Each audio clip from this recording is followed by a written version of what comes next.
The so-called supreme leader of the wicked Iranian regime, supreme leader, the Ayatollah Ali Khamenei, is dead. This is breaking news out of Iran as I speak. Hi, this is Joel Rosenberg in Washington, D.C. For All Israel News. This is huge news. The United States and Israel launched their military attacks in the wee hours of Saturday morning U.S. time against the Iranian regime after President Trump had given them weeks and weeks to let the Iranian regime negotiate a peaceful diplomatic solution to what was a building crisis. Trump said, you can have time. I will make a deal with you. It has to be serious. It has to be real. It has to be verifiable. But I'll make a deal with you. Otherwise, we're going to war. And the Iranian regime did not listen. The supreme leader of Iran, he calls himself the supreme leader, did not listen. And now Israeli intelligence says that he is dead, that the body has been found, it has been verified, it has been confirmed. This is what senior Israeli officials are saying.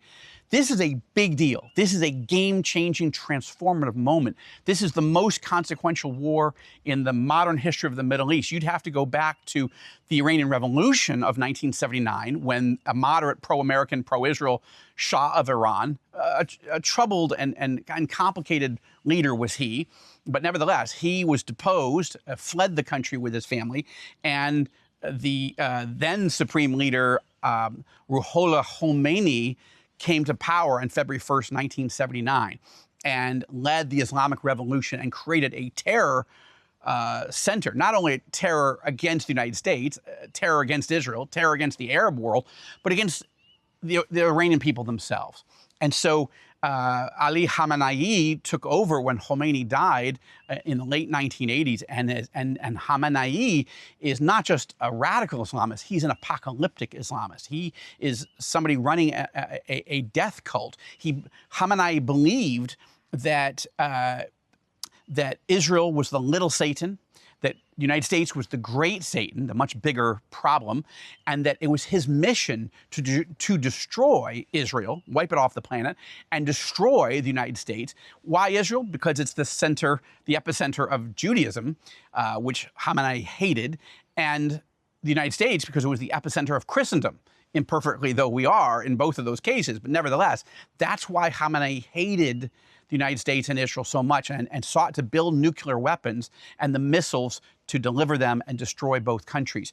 And for 47 years, no American president really did much about it. They said things, they did some sanctions here and there, but President Trump is doing something that nobody else had even considered.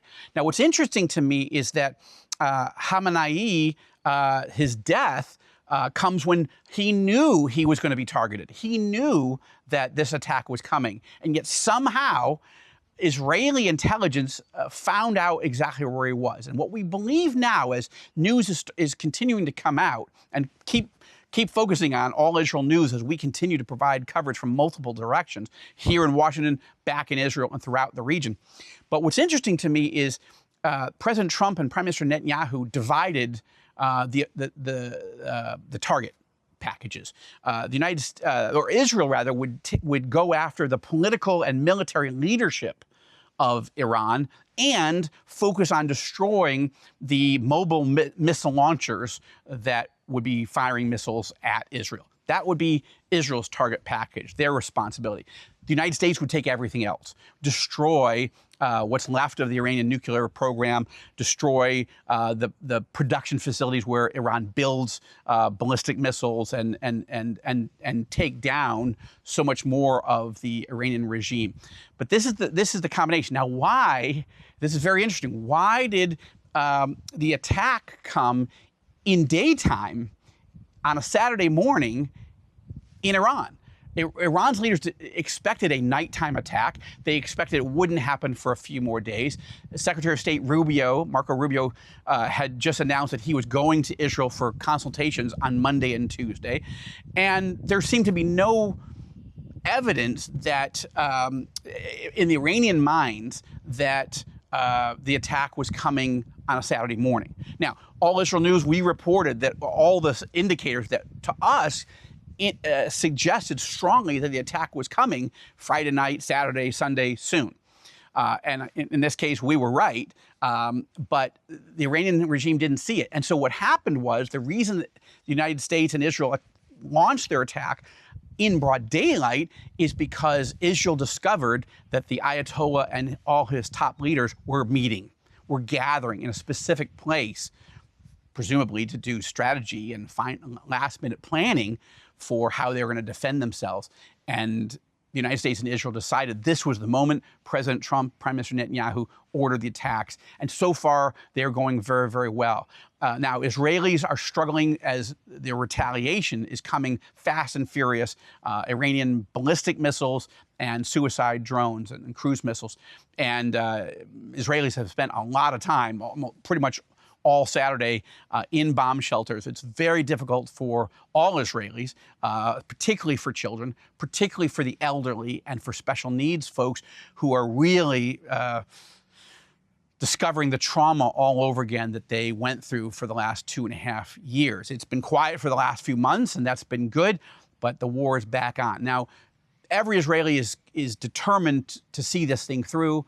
Israelis are courageous and resilient, and Lynn and I have been. Lynn just arrived. She got out on one of the last planes out of Israel, not because the war was coming. We've lived through every moment of these wars for the last few years, for the last 11 years, actually, but because we've got Joshua Fund board meetings here, and I'm meeting with senior officials. I just met with Speaker of the House, Mike Johnson, attended the State of the Union address, saw President Trump lay out his case to the American people, why he might have to go to war with Iran, and now he has. But we've got other meetings with U.S. and foreign officials here in Washington, as well as with evangelical leaders and at the White House, and then Joshua on board meetings as well. I'll be reporting, continuing to report.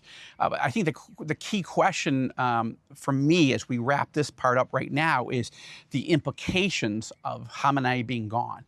I believe that we are heading into the most consequential season where Israel will be in the modern history of the Middle East, where Israel in a few months will be seen as the dominant superpower in the entire region, bar none, and a close, tight, trusted ally of the United States. I believe that the Arab world will be deeply grateful to the United States and Israel for destroying Iran's military offensive capabilities. Whether the regime falls or not, for sure, we'll have to see. Let's keep praying that the death of Khamenei causes the Iranian people and the government even to rise up and overthrow the regime as President Trump has requested of the Iranian people. We don't know that to be the case, but even if that's not the case, even if somehow this regime without Khamenei muddles through, when the dust clears, when the smoke clears, Iran will not be the same place. They will not have their offensive military capability. They will not have the money or the weaponry to fund and arm and direct terror operations from Hezbollah, Hamas, the Houthis, and others. This is going to change the Middle East for decades. This is the most dramatic, that's why I say it's the most dramatic and most consequential moment in the Middle East since the Iranian Revolution of '79, which was such an evil darkness descending upon the region. And it's the most consequential moment before that. You'd have to go back to May 1948 and the prophetic rebirth of the State of Israel, which was such a great thing biblically and for Jews and for Christians, though it was very traumatic in the region. So this is a big day. This is an important war. And I ask you to keep praying for the peace of Jerusalem, for the liberation of the Iranian people, and pray for President Trump and his team as they need wisdom, as does Prime Minister Netanyahu, to know exactly how to execute this war moment to moment.